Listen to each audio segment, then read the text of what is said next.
The clock on the wall ticked steadily as we sat at the kitchen table, plates half empty, the hum of the dishwasher filling the silence. Ashley, with that usual calm I'd come to both love and dread, set down her fork and dropped the bombshell like she was telling me she'd bought milk. "So I'm heading to Whitby on Thursday," she said, not as a question, not as a request, but a fact. 5 days. A girl's trip. I looked up from my plate, blinking slow. Thursday. That was only 3 days away. Whitby. That's the coastal town up north, right? Nice. Who's going? Ashley didn't even glance at me. Jenna found a last-minute deal. 4 of us in total. It's just a girl's trip. I swallowed and set down my glass. That's pretty sudden. I tried to keep my voice steady, but something inside me twisted. That familiar itch of unease, the one I'd learned to ignore but never quite shake off. Ashley shot me a sideways glance, one eyebrow raised like she was debating whether I was being ridiculous or just plain insecure. "It's just a trip, Jason. Why are you making it a thing?" I took a deep breath, the air tasting heavier than it should. "I'm not insecure," she laughed, a genuine light laugh that made the tension in the room snap for a moment. "Seriously, you need to get okay with this." "Enjoy it," I said, voice low but firm. "As a single man." Her laughter died. She stared at me, fork halfway to her mouth, eyes searching mine like I'd suddenly become an alien. "Wait. What?" I stood, clearing my plate with deliberate calm. "You want to go without telling me? Without asking if it fits our plans? Fine. Just do it as a single person." "Oh, come on," she rolled her eyes. "Are you seriously turning this into a big deal?" "I'm not making it anything," I said, walking to the sink. "You announced your plans. I'm just supporting your independence." She sat there, stunned, like the scene wasn't playing out the way she'd scripted it. That night, lying in bed, she tried again. "Are we really okay?" "We're exactly what you said we are," I answered softly. She didn't get it. Not yet. Tuesday morning, I was lacing up my sneakers when she circled back, phone in hand. "I'm actually going, you know." "I know," I said, tying the last knot. "Have fun." "You're being weird," she said. "How should I be?" I asked, already heading out the door. At work, I did something I hadn't in 8 months. I texted Marcus. "Coffee sometime?" His reply came in 30 seconds flat. "Holy yes. Today, tomorrow, name the time. Today, lunch. Need to explain."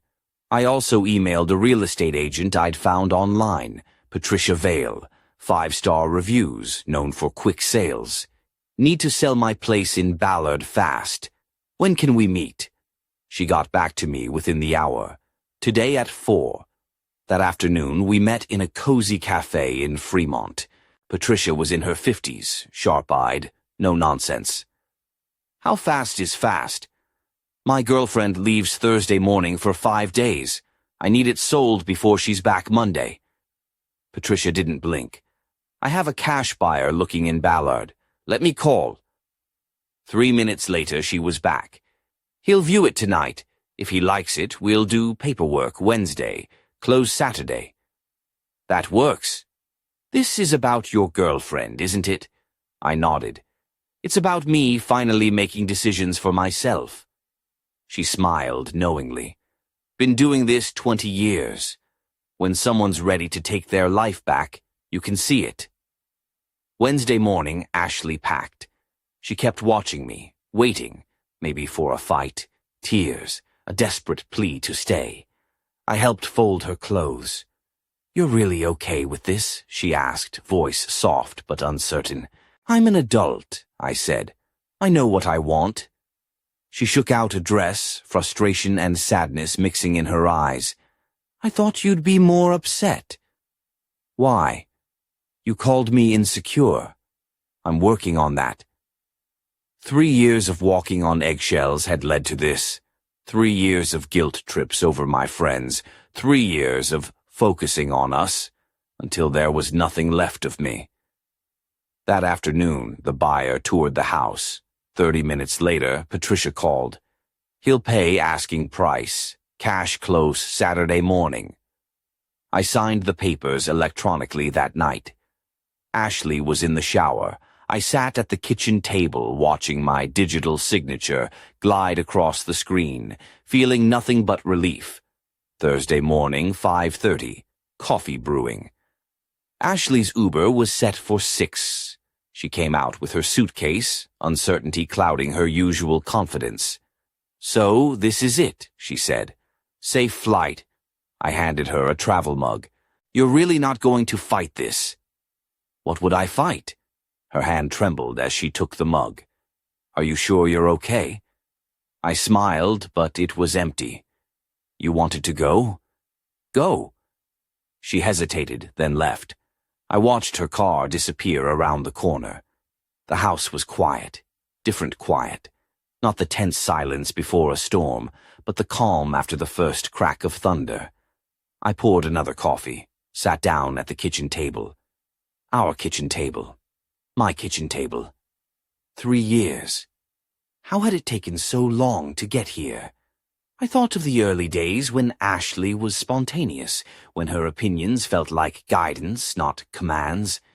The shift was so gradual I hadn't noticed until I was trapped. Marcus, first. He's immature, don't you think? Then plans cancelled for no reason, rolled eyes when I mentioned picking up my camera. Silence that screamed louder than words. I'd adapted, choice by choice, until my world was the size she wanted. I looked around the house I'd bought with my inheritance, the one thing that was mine until it wasn't anymore. I pulled out my phone and called Patricia. She's gone, I said. Let's move.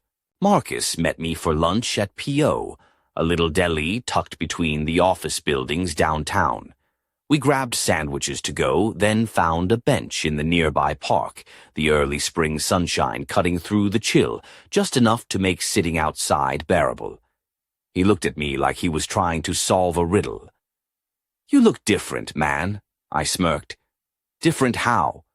Like you've been holding your breath for 3 years and just remembered how to breathe. I took a bite of my turkey and cranberry sandwich. I'm done pretending everything's fine. Marcus nodded slowly, chewing thoughtfully. Wait, you're selling the house while she's in Whitby? Like, already sold? Closing Saturday. It's mine, legally and ethically. My inheritance bought it. She's put nothing into the mortgage. Marcus laughed, the kind of laugh that's half relief, half disbelief. About time, mate. Rachel's going to lose it. She never liked Ashley. Most of us didn't. Yeah, I said. Ashley made sure you didn't see much of the old crew. He shook his head. That's the worst part, isn't it? When your world shrinks until it fits inside someone else's plan. Exactly. I looked out at the trees, their bare branches reaching for the sun. I'm getting it back, starting now. After lunch, I met with Nina Cross, a divorce attorney Derek from the climbing gym had recommended. Nina was sharp, mid-30s, with a no-nonsense bun and glasses that made her look like she meant business. And she did. I laid it all out, the announcement, my reaction, the house sale. She listened without a word, just nodding.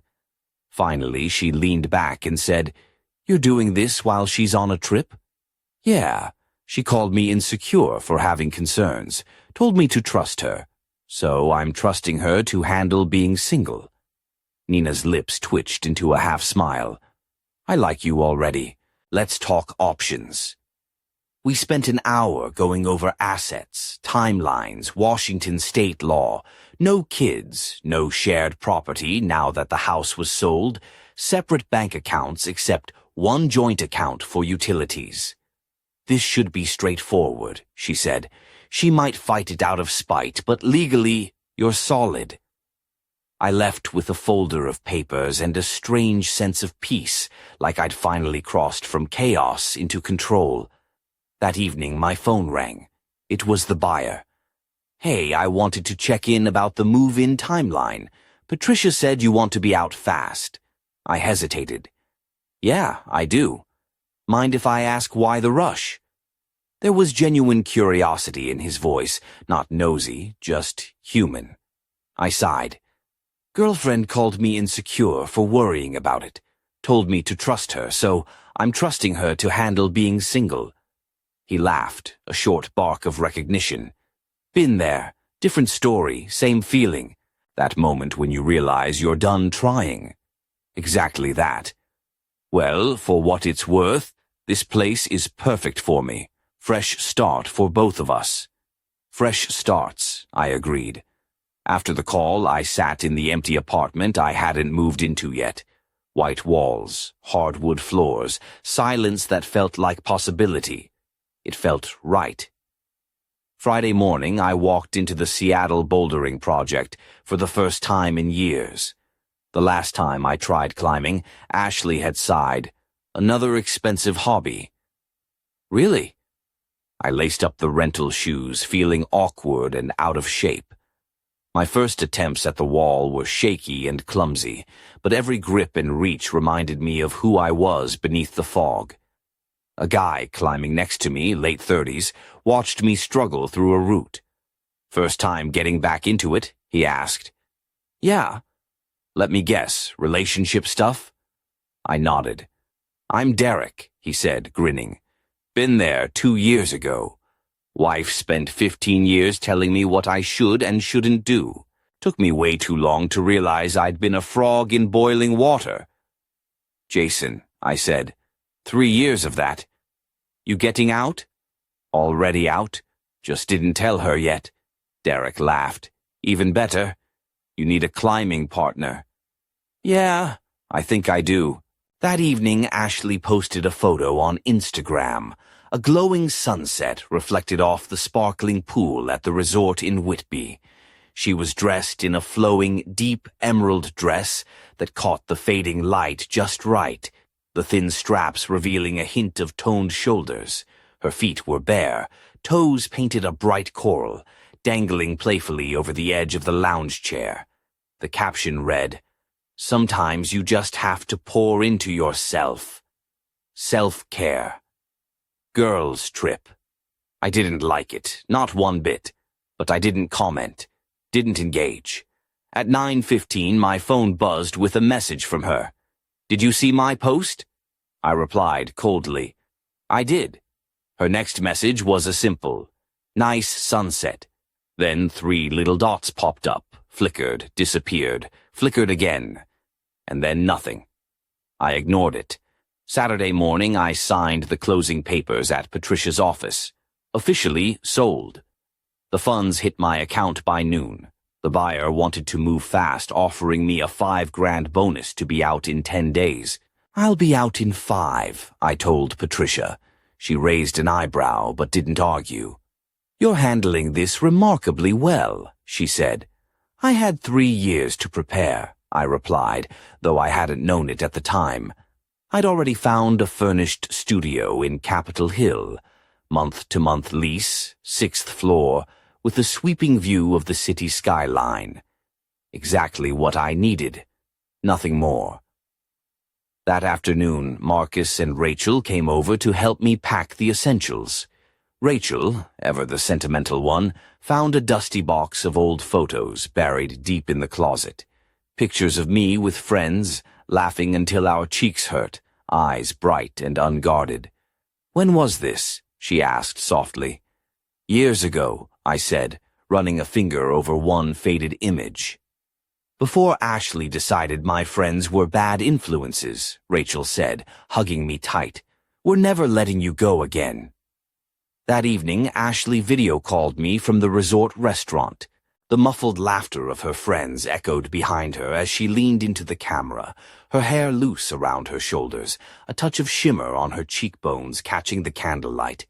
She wore a silk blouse, unbuttoned just enough to hint at the delicate lace of her camisole underneath. Miss me yet? She slurred, a little tipsy. How's the trip? I asked. Amazing. This place is incredible. Maybe we could come back together sometime.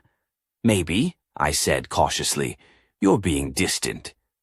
Am I? We haven't talked all day. You're on a girl's trip. I assumed you were busy. I'm never too busy for you, babe. Translation: You should never be too busy for me. I've been busy too, I said. Productive day doing what? Taking care of some things. Her face shifted, a flicker of suspicion. What things? Just life stuff. Your friends are waiting. I'll let you go. I ended the call before she could respond. Sunday, I moved into the Capitol Hill studio. Marcus helped me carry boxes up the narrow stairwell. We set up the bed, arranged books on shelves, hung some of those old photos on the walls. How do you feel? Marcus asked. Light, I said, and meant it. That afternoon, Ashley posted a group photo from a spa day. 4 women draped in plush robes, champagne glasses raised, smiles wide and genuine. Caption: Surrounding yourself with strong women who lift you up. Squad goals: 43 likes, 15 comments, all supportive. I didn't interact. An hour later, Jenna, Ashley's friend who'd been quietly hovering, texted me. Hey, is everything okay with you two? Ashley keeps checking her phone. Seems anxious. Me? I'm sure everything's fine, I replied, knowing full well it wasn't. That evening I went to Green Lake Park and found a pickup basketball game. I hadn't played in over 2 years. I was rusty, out of breath, sweating through my shirt, but it felt perfect, like reclaiming a part of myself I'd forgotten. At 9 p.m., Ashley texted, Why haven't you posted anything? Haven't had anything to post. You could post about missing me. I didn't respond. 2 hours later. Jason, what? Never mind. I left it at that. Monday morning, Ashley posted a sunrise photo from the resort balcony. Soft pinks bleeding into gold, waves crashing gently below. Her dress was a pale blush silk slip, the thin straps slipping off one shoulder, just enough to be teasing without crossing any lines. The caption read, Last morning in paradise, with a location tag, Ballard, Seattle. I knew that location tag wasn't from the resort. It was automatic, her phone's home base. I noticed. Marcus texted immediately. Did you see her post? I did, I replied. Marcus shook his head in the message. This is going to be interesting. Ashley's flight landed at 5:15 that evening.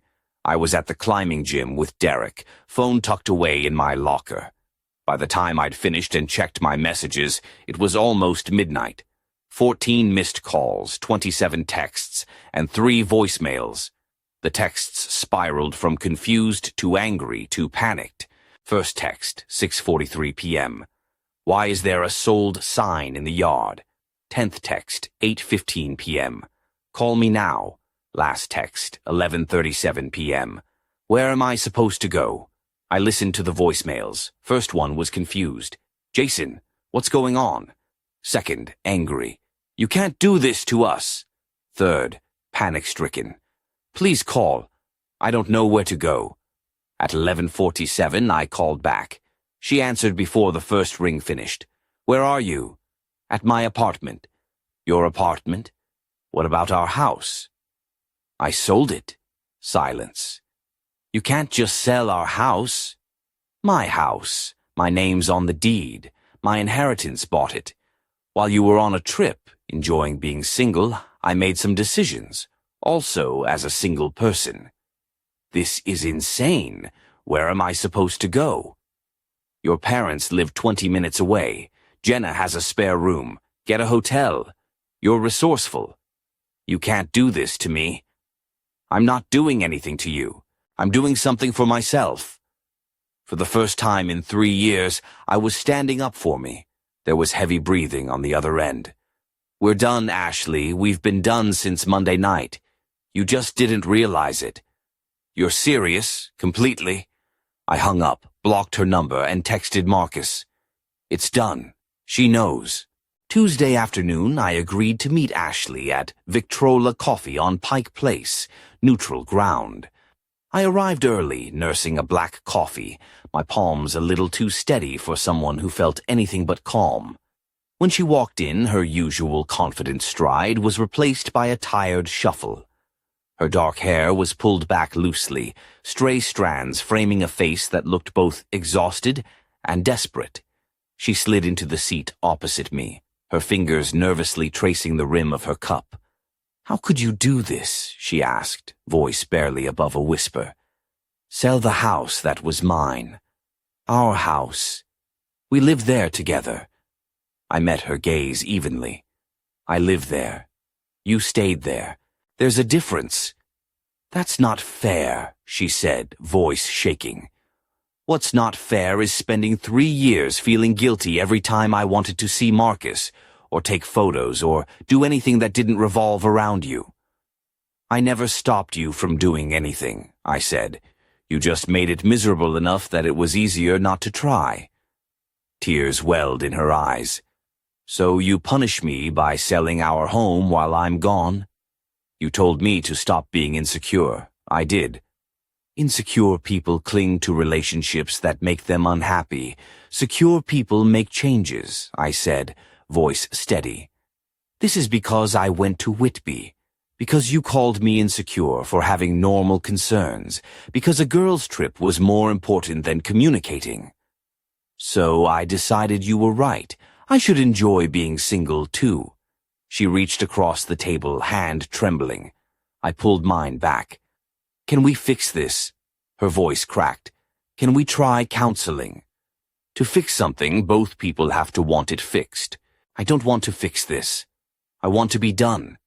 You're throwing away 3 years. You threw them away when you took them for granted." We talked for 20 more minutes, her crying, bargaining, anger, playing the victim. I stayed calm, responses short, boundaries firm. Finally, she stood. "You're going to regret this." "I don't think I will." She left. I finished my coffee and headed to meet Derek at the climbing gym. I attacked the walls harder than usual, pushed past comfortable routes into ones that challenged me, fell a few times, conquered others. Derek watched me finish a difficult traverse. Working something out? Had coffee with my ex. Official breakup conversation. How'd it go? She tried everything. Tears, anger, bargaining, victim act. Nothing. I stayed calm, kept boundaries. She couldn't get a grip on me. Derek nodded slowly. That's the hardest part, not engaging, not defending, just stating the truth and letting it stand. She says I blindsided her, threw away 3 years without trying. Did you? No, I tried for 3 years. I just finally stopped trying to make her happy and started making myself healthy. We climbed another hour. The physical exertion felt good, clear, simple, reach, grip, pull, move. Problems with obvious solutions. Wednesday morning, I met with Nina again in her downtown office, a sleek space with floor-to-ceiling windows that let in Seattle's gray light, soft but persistent. We sat at her glass desk, papers spread out like a roadmap of my new life. We went through everything, asset division, timelines, filing requirements. Nina's tone was calm but firm. This will be clean. Washington requires a 90-day waiting period, but there are no kids, no shared property now. Minimal shared finances. She might fight it, but she won't win. I signed the paperwork to begin the dissolution proceedings, feeling a strange mix of relief and finality. Each signature was a step further from the man I'd been, a step closer to the man I wanted to be. That Thursday evening, Ashley was served the divorce papers. I saw her number flash on my screen moments later. "You're actually filing," she said, voice tight. "Yes." I thought maybe we could still work this out. "Why would you think that?" "Because people don't just give up." "I'm not giving up. I'm letting go. There's a difference." "This is all so fast." It feels fast to you. It's been slowly happening for 3 years. You just weren't paying attention. What about everything we built together? We didn't build together. You built what you wanted, and I existed in it. That's not a partnership. Silence. Then she hung up. Friday at the climbing gym, Derek watched me complete a route I'd failed all week. You look different, he said. Different how? Lighter. Like you dropped 130 pounds of dead weight. I laughed. That about right? The weight of a person or the weight of the relationship? Yes. Saturday night, Marcus and Rachel invited me over for pizza and beer. Just the three of us. Normal conversation, laughter that wasn't forced. Rachel smiled warmly. Having you around. I missed it. Me too. Didn't realize how much. Marcus took a long drink of his beer. Ashley tried calling me today. What did she say? Wanted to know if I talked to you, if you were okay. I nodded. I told her you're better than you've been in years. Thanks for that. Rachel pulled out her phone, posted something vague on Instagram about betrayal and trust. Let her, Marcus said. People who know us will know the truth. People who don't matter.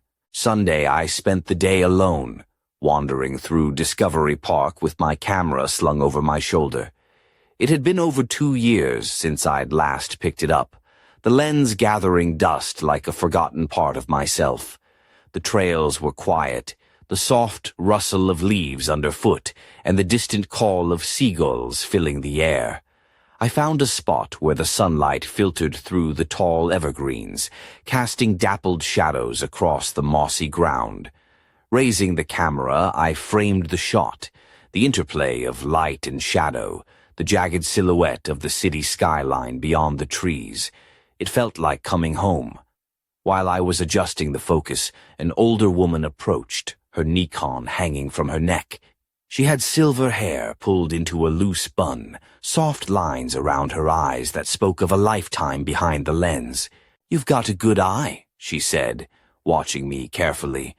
"There's something about the way you see light and composition." "Thanks," I replied, just getting back into it. She smiled warmly and handed me a card. "I run a photography group.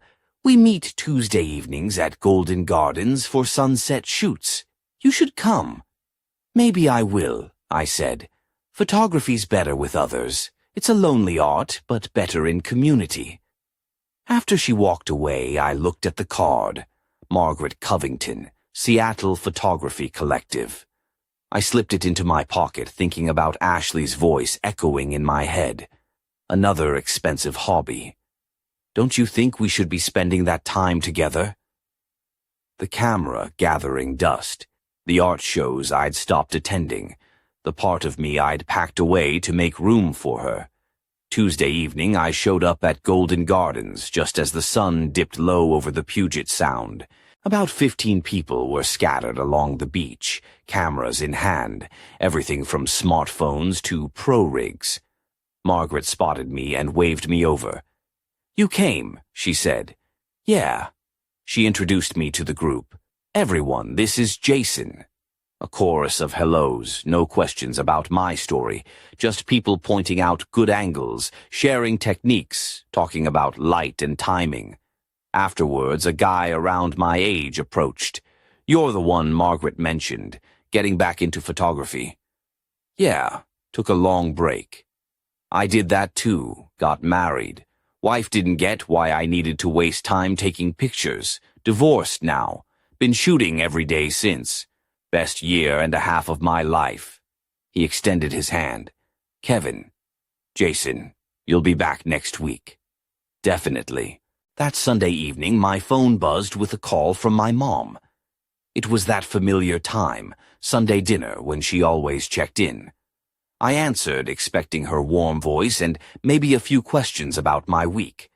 "Jason, honey," she began without preamble, "I need you to know something." I braced myself. "Your father and I have been worried for a while." "Worried about what?" I asked, heart tightening. About you. You stopped calling as much, visiting less. And when you did come by, you seemed smaller somehow, quieter, like you were trying not to take up space. I swallowed, feeling something crack inside. We liked Ashley at first, she continued, voice softening. She was charming, engaging. But then we noticed things, the way she'd speak for you, answer questions we asked you, make decisions without consulting you, the way you'd check your phone constantly, like you were waiting for a message. Why didn't you say anything? Would you have heard it? When you're in it, you can't see it. We tried a few times. Remember when your father asked if you were happy? Last Thanksgiving? Dad pulled me aside while we were cleaning up. You happy, son? And you said yes automatically, without really thinking. I remember. I'm sorry we didn't push harder, she said, but I'm not sorry it's over. You deserve better than someone who makes you shrink. Thanks, Mom. Come for dinner next Sunday. Bring Marcus and Rachel if you want. We miss having a full table. After we hung up, I sat with her words, the permission I hadn't realized I needed. The validation that I wasn't crazy, that others had seen it too. That night, Derek texted me, climbing Monday morning. Me. I'll be there. The weeks that followed settled into a rhythm. Work, climbing 3 times a week, basketball at Green Lake, photography walks, time with Marcus and Rachel. Slowly rebuilding the life I'd let disappear. Ashley tried various approaches. Long emails I didn't respond to, showing up at my apartment, which I didn't open the door for, contacting my family who supported my decision, vague social media posts about narcissists and blindsiding. I ignored it all. For weeks after I filed, Jenna reached out. Can we talk? Off the record, we met at the same coffee shop where Ashley and I had our confrontation. Ashley's not doing well, Jenna said. I'm sorry to hear that. Are you? She asked, eyes narrowing. I am fine. That should tell you something about the relationship.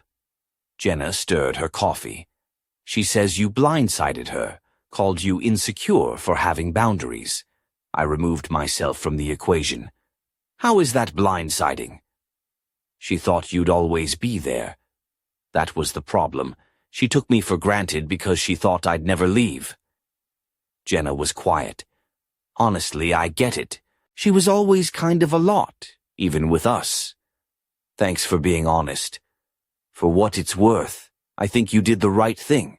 The following week, I finally made an appointment with a financial advisor, something I'd meant to do for years but never found the time, or rather, never made the time.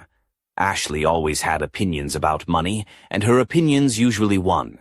Patricia, different from the real estate agent but just as sharp, pulled up my accounts on her laptop. She was in her 40s, dressed in a tailored navy blazer, her hair in a sleek bob that framed a face that didn't tolerate nonsense. Okay, you're in good shape, she said, scrolling through the numbers. The house sale gave you a solid cushion. You've been contributing to your retirement consistently. No debt beyond the usual credit card, which you pay off monthly. She paused, eyes narrowing slightly. This joint account you shared with your ex. What about it? I shrugged. I've been the only one making deposits for the past 18 months. Patricia frowned. But there have been consistent withdrawals. She turned the screen toward me. Transaction after transaction, Ashley pulling money out for spa days, shopping sprees, trips with friends, the weekend she spent in Portland last spring, the long weekend in San Francisco last fall. I hadn't realized. I thought it was normal. One person thinks they're contributing equally because they're paying bills, while the other is funding everything else, plus their partner's lifestyle. Patricia closed the laptop. Good thing you got out when you did. I sat there, absorbing it all. The time she'd said, do we really need to spend money on that? When I wanted something, all while spending freely from our joint account. Yeah, I said finally. Good thing. 6 weeks after the split, Ashley called one last time. I almost didn't answer. "I've been thinking a lot," she said, voice quieter, more vulnerable than before. "Okay, I think I understand now. Why you left. Good. I wasn't good to you." "No, you weren't." Long pause. "I'm sorry. I appreciate that. I hope you figure things out. Do you think maybe someday we could—" "No, I don't." I had to ask. "I understand. Take care of yourself, Ashley." That was the last time we spoke. About 6 months later, I was grabbing coffee downtown when I bumped into Jennifer, a colleague I hadn't seen since we worked on that project 2 years ago. She looked me up and down, eyes bright with surprise. "Jason, wow, you look amazing. Did you lose weight?" "Not really," I laughed, "just living differently." "Well, whatever you're doing, keep it up. You look like a completely different person, happier, more relaxed." We caught up for a few minutes, mostly work stuff. Then she lowered her voice. "I heard you and Ashley split." "We did. I'm sorry if this is inappropriate, but good. I met her at the holiday party 2 years ago. She controlled the whole conversation, wouldn't let you finish a sentence. I remember thinking you looked uncomfortable in your own skin around her." "I was. You don't anymore. That's the difference I'm seeing. You look comfortable." After she left, I thought about that. Comfortable in my own skin. Such a simple thing, something I'd forgotten I could feel. One Saturday morning, I was at Victrola Coffee about to meet Derek for climbing, when I saw Ashley. She was with some guy in a sharp jacket, sitting at a window table. Our eyes met briefly, recognition flickered, and she stood, excusing herself from her companion. "Hey," she said. "Hey, how are you?" "Okay, better." "You good?" "Really good, actually." "I can tell, you look happy." "I am." There was an awkward pause. "I heard you're taking photos again. Marcus mentioned it." "Yeah, forgot how much I loved it." "That's good, really good." She glanced back at her table. "I'm sorry for how I was, for how things ended. Water under the bridge. I hope you're doing well." "I'm trying. Therapy helps." "That's good. Well, I should go. Take care, Jason." She walked back to her table. They left together. Derek arrived a few minutes later. "Was that her?" "Yeah. How do you feel?" I thought about it. Really thought about it. Nothing. Not angry, not sad, not relieved. Just nothing. "That's growth, man. Ready to climb? Let's go." We stepped out into the crisp Seattle morning. Clear sky, my camera bag slung over my shoulder, plans for the day. Climb. Shoot photos at Pike Place Market. Meet Marcus and Rachel for dinner. A life full of things I chose. Ashley called me insecure for wanting respect. Turned out the most secure thing I could do was walk away. Best decision I ever made.